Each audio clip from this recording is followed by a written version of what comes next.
Now, on the 13th day of March, 1890, a mighty pretty little baby boy was born in a two-room mountain hut in a remote section of the mountains of eastern Kentucky. So you can figure that I'm 81 years old past. And I was born into an average home of that section of the country. My father and mother were typical Kentucky mountaineers. Lots of people don't even know that mountains have ears. But I know they do. I happen to be one of them. Now, my father was a laboring man, working at menial labor for meager wages to support my mother and us 9 children. There was no relief for poor folk in those days. Every fellow had to scratch gravel for his own family, as it were, and if he couldn't make it, that was just his bad luck. So we were very destitute of this world's goods, very poor people. We had the clapboard loft and the puncheon floor. Some of you are old enough perhaps to remember those days. Kentucky, as many of you know, has been known as the fighting state since the days of the celebrated Daniel Boone and others, and I fear has lived up to a reputation even to this day too well. And while my mother was a typical mountain woman, she did not believe in human beings fighting. She said if there's any fighting to be done, it should be done by the cats and the dogs, not by human beings. We lived in the outskirts of a small county seat mountain town, and when Mother would send us downtown on an errand, it was strict orders to go to that particular place and return immediately without any loafing or loitering on the way, with a further admonition that if we got into trouble with any of the neighbor children, she would punish us severely. Now, my mother never investigated a brawl to find out who was the instigator of it. All she needed to know was that one of hers was mixed up in it, and he got what was coming to him without any investigation. And the bad boys of the town took advantage of it by not being allowed to fight back and abused me when they'd catch me downtown. I resented it and thought the day will come and I'll get revenge some way. And when I was about 12 years of age, and school opened for the fall, and in those days we only had 3 months school during the year. In the fall of the year, there was no compulsory school law. It was up to the parents as to how much the children went to school. And I got to go, as a general rule, about half that time, and the rest of the time I had to stay home and dig taters and pull fodder to help keep the wolf from the door. And then there was a bad boy at school that took advantage of my not being permitted or allowed to fight back, and embarrassed me all during the school days by abusing me and insulting me in the presence of the other children. And I told my mother I didn't want to go to school, and gave her these reasons, and particularly the fact that that boy would abuse me during the school term. She insisted that I must go. I said, all right, I'll go, but the first thing I'll proceed to do when I get on the school ground this morning will be hunt that fella up, take him by surprise, jump on him, and give him a whipping. He said, if you do, and I hear about it, when you get home, I'll give you a whipping. I knew very good and well my mother was going to hear about it, because I had sisters in school. And so I whipped that boy the next day. And when we got home that evening or afternoon, sisters broke the news to Mother. And she took me off behind that old woodshed, and those familiar scenes linger with me still. She jerked off a peach tree shillelagh, and I do believe that my Ma could handle one of those things to the greatest perfection of any human being I ever saw. She had 9 children to practice on some of us almost every day of her life. And she got it down to absolute perfection. She laid it on. I cried. She quit, and I felt better. Now, some people have the idea that crying and feeling better is getting religion. I know better than that. Had that been so, I'd have been one of the most religious boys that ever grew up in this country. So it takes more than crying and feeling better to really get religion. And when she finished with me that day, I said, now, Ma, tomorrow I'll give that rascal a worse one than I gave him today. He said, if you do, I'll give you a worse one than I gave you today.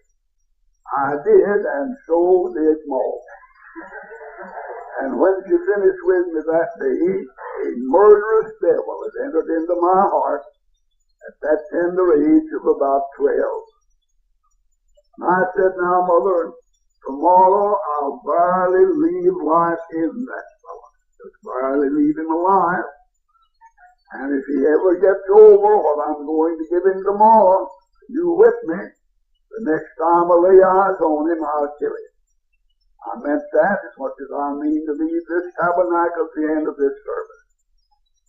The next day, I'm ashamed of this, but I beat that boy until he bled profusely at the nose and ears and mouth, and they carried him home in a semi-conscious condition, called the doctor, who all but despaired of his life.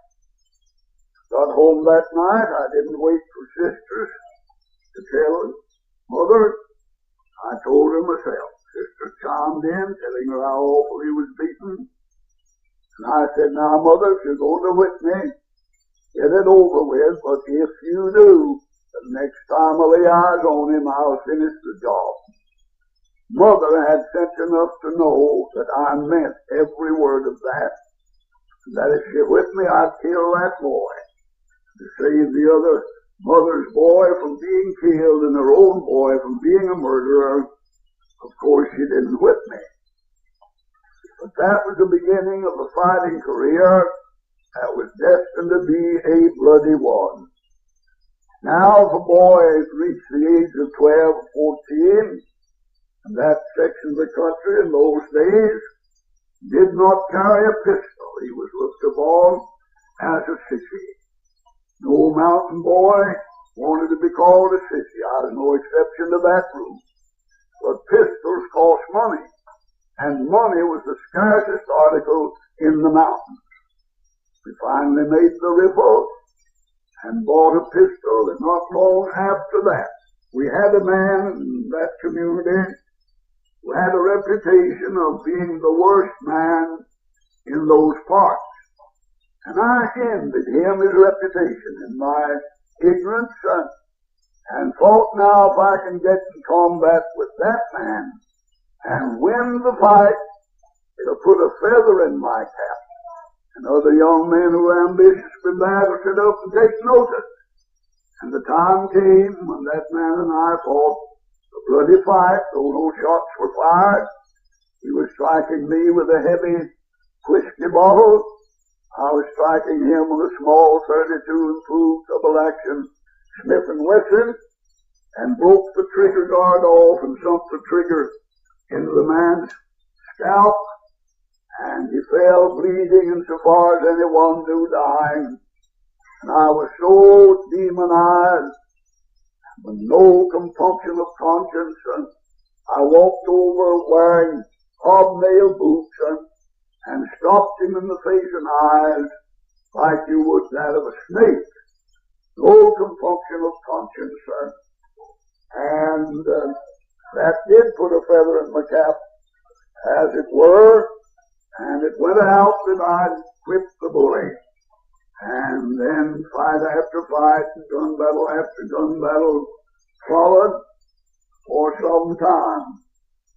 And that's why I was dubbed BullDog Charlie, and go by that name even to this day, and especially in that part of the country. And on this wild career of sin and folly, gaining momentum all the time, getting worse day after day, week after week, and so on. And finally, I got low enough down to become a deputy sheriff. Now, that's no reflection on deputies. Some deputies are many fine, noble, good men serving in that capacity all up and down the country, and they're not pigs either. Not pigs. God have mercy on you. Now, the reason I said I was low enough down, no man with any self-respect that put any premium on human life, had any respect for his family, would serve as a deputy sheriff in those mountain counties in those days, for he knew if he did, he put himself up as a target for all the bad men in the mountains. And the high sheriff would have to run on his own when he was elected. He had to resort to such men as I, for his force of this. And if you were to go back there, even to this day, see a man coming down the street with a big pistol buckled on him, ask who he is, they'll tell you his name, and then proceed, no doubt, to tell you how long he served in the penitentiary, how many men he killed before he become a deputy sheriff. That's the kind of men, for the most part, in that part, that serve in that capacity. That's why I say I got low enough down to become a deputy sheriff. And I served 18 months as chief deputy of Wolf County, the wildest, fullest days in the history of those mountains, that mountain section. I participated in and witnessed many, many gun battles during that 18 months. Some of them I engaged in where men were killed on both sides and wounded on both sides of the battle. I've oftentimes said I do not believe I would exaggerate if I were to tell you I've had my handful of shot and bullets fired at me and was never scathed with a bullet in my life. Cut slightly twice with a knife, but never touched with a bullet. You say, Brother Wireman, how do you account for that? The only reason I know is the fact that Almighty God saw the day coming down the road when I'd bitterly repent of that life of sin and be born again and called to preach the glorious gospel of the Lord Jesus Christ and go up and down this country for more than 58 years, shooting the old gospel gun as fearlessly for God as I ever fought for the devil. That's why I'm here tonight, I believe with all my heart. And finally got too low down to be a deputy sheriff, and the sheriff fired me off the job. Then it was that I turned alcohol popper, put up a beer and whiskey joint, gambling den, and a dance hall on one of the most conspicuous corners on Main Street, that little Tennessee town. I ran it in open violation of the local option law that was supposed to be in effect in that county in those days. I warned all the law enforcement officers of the county never to try to arrest me. I told him, I know that you can get me. While you're getting me, just one of me, I'll get more of you than you will of me. The high sheriff did slip in behind in a feed store one time, grabbed me from behind. I threw the poor man between two sacks of feed stuff, took his pistol away from him, and pulled some more feed stuff on top of him, and left him squirming, and never did take his pistol back until the day after I began to seek the Lord. While running that place, the town was being ruined through the influence of that joint. Harlots were being made, homes were being broken, drunkards were being made, and divorces were being sought and granted through the influence of that hellhole that the devil used me as the handyman of his to run. And I remember well, about 2 weeks before they had the revival that I was saved in, the old Methodist Church decided to have a revival meeting. And they went about it like they meant business. They entered and prayed in every home in the little town of 600 people, except one. One old infidel judge wouldn't permit them to pray in his home. Other than that, they prayed in every home in town before they started the meeting. And then they sent down to Wilmore, Kentucky, and got some mail order evangelists like Brother Ben and some others I could name around here, and brought him to town to hold a revival in the old Methodist Church. Now that is back when the Methodists had religion, and the women wore both clothes and hair, and they believed in revivals and had them. And the revival in those days was the center of attraction in that town when everybody went, both saint and sinner. Didn't have the things to attract like they have today, young and old alike, saint and sinner. Attended regularly a revival meeting, and had been in progress a few days, as in the month of November 1913. And the boys would go up and hang around and listen in to revival and come and sit around the game tables and the drink bar and tell what the evangelist had said. And he finally got to paying his respects or disrespects to the bootleggers and so on. And they told me about it, and I resented it. And I said, I'd like to see that fellow. I'd like to look him over.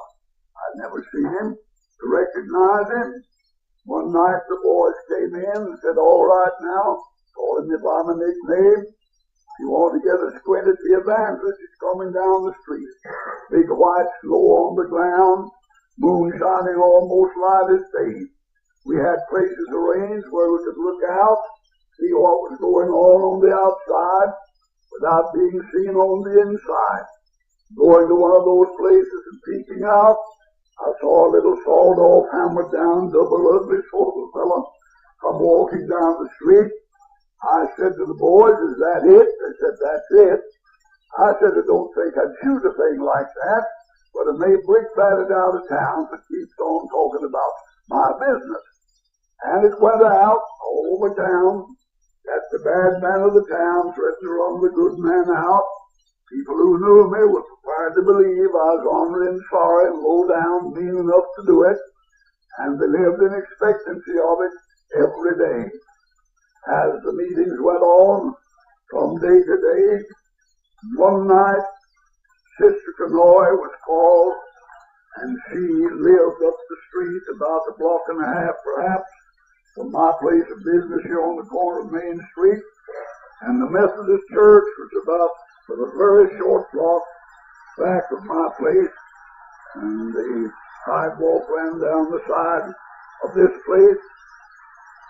And Brother Roberts T.P. Roberts. In those days they called him Night Hawk Tom. He was the evangelist. They claimed he could go into a town and stay 3 days to tell all the meanness that's going on in that town. And the sinful element did not know that God could reveal things to his man, and they thought he snooped around town at night, got his information, so they dubbed him Night Hawk Tom. It was Night Hawk Tom who came to hold the meetings. He said, I've noticed so many young people in this little town.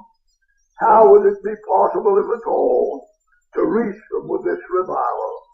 Here's the sad and awful indictment that Sister Kanoy, that saintly mother in Israel, brought against me. She said, Brother Roberts, this young man they call BullDog Charlie, that runs this awful, awful place on the corner down here, is being used as a handyman of the devil, as no other man we ever had in this part of the mountains.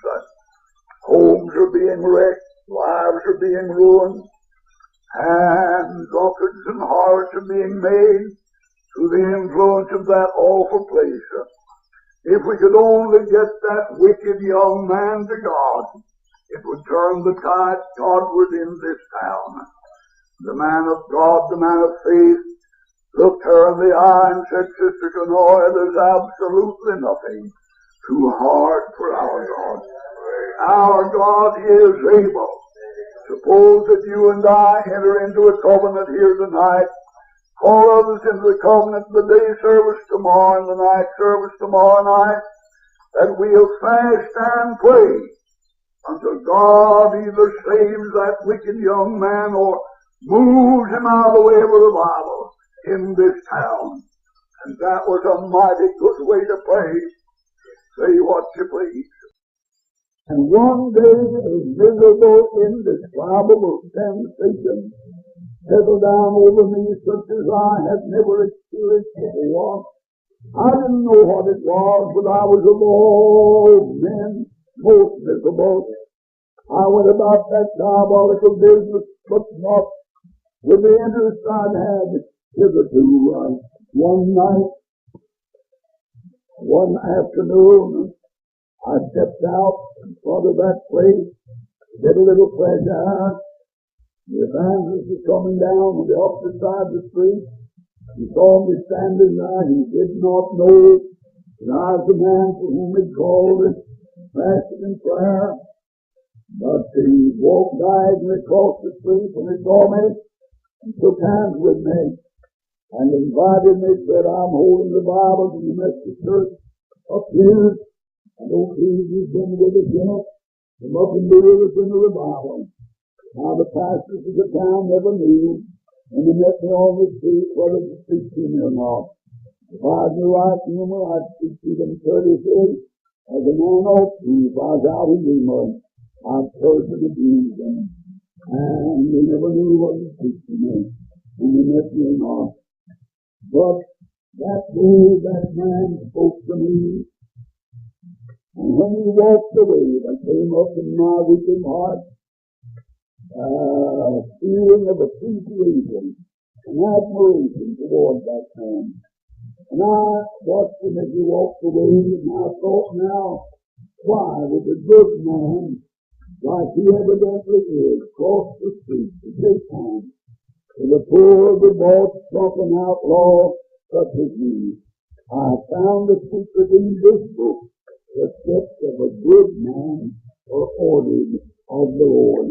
And that added pure, absolute fire of conviction in my soul, though I didn't know exactly what it was. I don't have a feeling akin to that once in a long, long time. I walked out on the front porch, began to walk like a lion in a cage, back and forth, as if he good spirit wrestled over my eternity bound soul. All the powers of heaven there pulling me toward the house of God, where the revival was in progress, that I had sworn that I'd never enter another church door while I lived in this world. As I was walking through and through there, all the powers of hell That was what my going to the house of God that pulling me the other way. And all at once that old church bell began to toll. And with every toll of that bell, the hour of conviction had deepened in my wicked soul. I'd heard it playing for my little sister's funeral. I'd heard it playing for other funerals. I'd heard it playing for many occasions. I never heard that old church bell sound like it sounded to me that night. If I were to build 10,000 churches in the city, village, or countryside, I'd insist to the last bit in putting an old-fashioned church bell on the last one of them. I love chimes. I appreciate them, but they don't mean to me what an old-fashioned church bell means. For God only knows the part that bell had. And the first thing I knew, I was on my way to the church. When I got to the door and started in, the gang outside took off. And down to my place and over the pool room, there was a lot to see the fun going up to the church. The BullDogs all the way up there, going to run the evangelist's house. They didn't know that I'd gone there for better and bigger business than that. I walked in that door just as the evangelist got up to preach. This is the noise sitting in the choir, where you could see the door, and others looked around, saw who it was. An uneasy sensation went over the crowd. They thought I'd come to carry out my threat. I dropped down on the most convenient seat I could find in the rear of the church. And when I entered that door, however, Sister Canoy let out a war whoop, thank God for answered prayer. Others thought I'd come to carry out my threat to run the big man out of town. But that precious saint of God who had wept through the night and prayed through the night, passed the day and night knew I was there and answered the prayer. That preacher began to preach. With such eyes, flashing eyes, and such jaw, I never heard such a sin-saving message fall from the lips of mortal man as that man preached that night. Well, it was time to pull the trigger of the old gospel God along the bull's-eye guilt in my wicked soul. He hadn't been preaching but a little while, and I was feeling like this American Roman must have felt. Come to a man that told me every dream thing ever did in my life. And before he was half through, I was wondering when he'd ever quit preaching and give me a chance to get to that born adventure. If he had been a calm, serving, weak needs to get a backbone, much mouth, pussy-footing compromiser, he had never affected me. And when I saw that man was God's man, and preaching God's message, you into the line, ready to just go where they might, without fear or favor, I admired that man. He'd have been a compromiser who never affected me. And when he finished preaching and gave that altar call, I staggered down that aisle, weighing 118 pounds, not having drawn one sober breath day or night for over 2 years, and one woman fainted dead away, because I was going after the evangelist. I fell on my face at that morning's bench and began to get religion. We called it in those days getting religion. And I hadn't been at that altar 3 minutes. God said, that's our Mr. Grace, that fine banker. He got under his feet.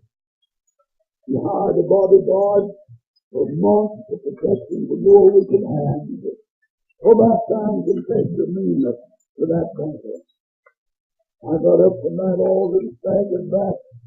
I said, Mr. Grace, I'm sorry about the way I treated you.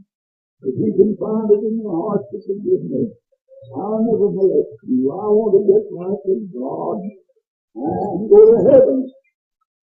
The tears raining down his face, and he gripped my hand and said, "Father, bygones are bygones so far as I'm concerned. You're doing the noble and the right thing. Well, darling, get right with God." He told me lady was never as happy to see any man in the world at the morning.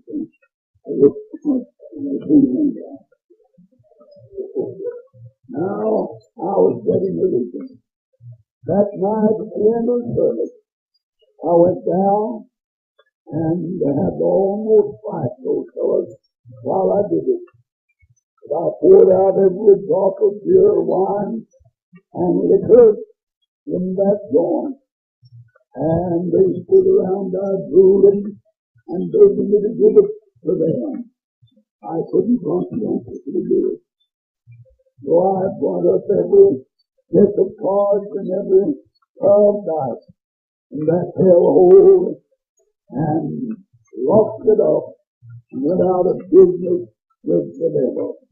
The next morning, I went over to the sheriff's office, carrying his pistol in my hand. And I opened the door.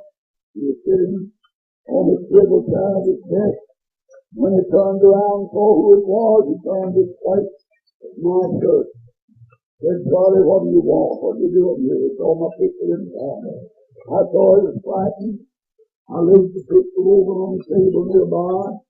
I said, "John, the king just surrendered to you. I'm trying to get religion in the revival across the street. And I want you to forgive me for where I treated you, John." Well, he said, "We have a new judge." I knew that.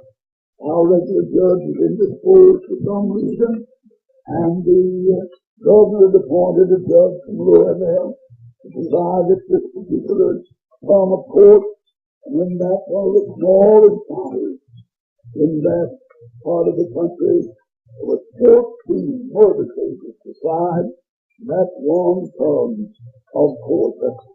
And when I gave him back his pistol, he said, "Now, I'd heard what was going on in the court. They'd been reading from the docket, Commonwealth of Kentucky against Charlie Wireman, charged with this offense. Commonwealth of Kentucky against Charlie Wireman, charged with the other offense. And so on. Some of them penitentiary offenses. And when that strange judge would say to the bailiff or the deputy or the sheriff, he chanced to be waiting on the court, "Where's this man Wireman you have so much talked up against those district days? We haven't got him yet." We had other prisoners at the bar. They wouldn't tell that strange judge that I was less than a block, or more than a block from that courthouse. Well, the sheriff said, "Charlie, all I know to do is take you up before the new judge." The court hadn't convened that morning yet, but the judge was in his office. We went up and walked into the judge's office, and the sheriff introduced me to him and said, "This is Mr. Wireman." The sheriff looked at me and said, "Are you Charlie Wireman?" I said, "Yes, sir." He said to the sheriff, "Where did you get him?" He said, "I didn't get him. He surrendered in my office a little while ago." He said, "You know," now he knew that men was less against him than I had. Would dodge the law and stay out in those mountains for years without being apprehended, evading the law. And he couldn't understand, knowing what they had against me, why I'd surrendered to the judge. He said, "How'd you come to surrender to the judge?" Well, I said, "I'm trying to get religion in the Methodist revival across the street. I want to get right with my fellow man, with my country, and with my God, and go to heaven when I die." He said, "It looks to me like you're going to the penitentiary." I said, "If I do, I'll go to heaven by reason of the penitentiary. I'm determined to pay the price and get right with God." He said, "Can you give bond your appearance for trial in my court at some later date?" I said, "I'm sorry, Judge, there isn't a man in this county would sign my bond." "Not one." "No, I can't give bond." And he said, all I know to do with you is commit you to jail, and in such time as we can try you in the future. I said, Judge, if there's any honorable way, you can let me go back to that revival. I won't run away. I'll come back when the revival's over. I can't give bond. It seemed to me, talk about running from a revival, it actually seemed to me I'd die if I couldn't get back to that revival among the people of God. The word has gone out everywhere now. Well, he said, that's all I know to do with you. At that time, the tears was in the old jug eyes. He said, Judge, now speak with you privately. They walked over in the corner and carried on a muffled voice, conversation for a few brief moments, and when they broke away, I heard the sheriff say, I'm sure he will. That judge turned to me and said, Wireman, the sheriff tells me knowing you since you were in swaddling clothes, that your father and mother among the best friends he has, that you was his chief deputy for a year and a half. He knows the kind of metal you're made of. And he feels sure that if I just take your recognizance without requiring bond, that you'd come back after the revival and appear in my court. Would you, Wireman? I said, if I live, I will, Judge. And if you can do that, I can appreciate it. They will appreciate it more than I can express. He said, lift your hand. I felt like I was converted then. Almost. I lifted my hand. It took me to call me to come back. And on. Day after day, 7 days and nights, making confessions and restitutions, taking back stolen articles, promised to pay outlaw debt, getting religion. And one night, one memorable night, one never to be forgotten night, laid prostrate at that mourner's bench, how they were singing, I'd rather walk with Jesus alone. Half of my pillow like Jacob a stone, living each moment with his face in view, and his strength from my fat face, and pay a little fee. I'm going through, I'll pay the price. Whatever others do, I'll take the way. We used to sing it before we got to night tonight. Does God despise a Jew? Now we sing it with God's anointed Jew. But God's Jews are just as despised today as you ever have been. Those that are living the life. When salvation broke into my sin-benighted soul with such splendor and grandeur that it takes the chandeliers in that old church, I've just tasted for shame. Now I was a new creature in Christ. The next morning, I went over to the judge's office for some leave. When I stepped in, he had some papers in his hand. It's like legal papers for some time. He looked at me as I entered. Well, he said, you're back, Wireman. I said, yes, sir. I'm back. You've heard all about it. Sheriff not on conviction. He beat me into the kingdom. One of my best customers, liquor customers, is a circuit court clerk, a young lawyer. And he told someone when BullDog comes and tells me himself he's seeking God, I'll believe it. I went and told him. He went to revival and preached me in the kingdom and became a mighty preacher. The gospel of the Lord Jesus Christ. That revival broke up the court. He had to close it down. The your Lord was the same services preaching God when he needed him, and he just closed the court till it was over. He said, are you ready to go to penitentiary? I said, if you please, I'm ready. But I got the witness for him. Told him how God had saved me. Pardon my sins. As a new creature, and so on. He said, you know what I happen to have in my hand? When you walked in here, I said, I have no idea, Judge. That I have a petition here Signed by the Commonwealth Attorney, you call him perhaps the State's Attorney. Commonwealth Attorney, and by everyone that had you indicted in this court, asking me to throw everything out and give you a clean slate and let you go your way. The devil told me I'd spend my life in the penitentiary. I've spent it preaching the glorious gospel of the Lord Jesus Christ up and down this land and country.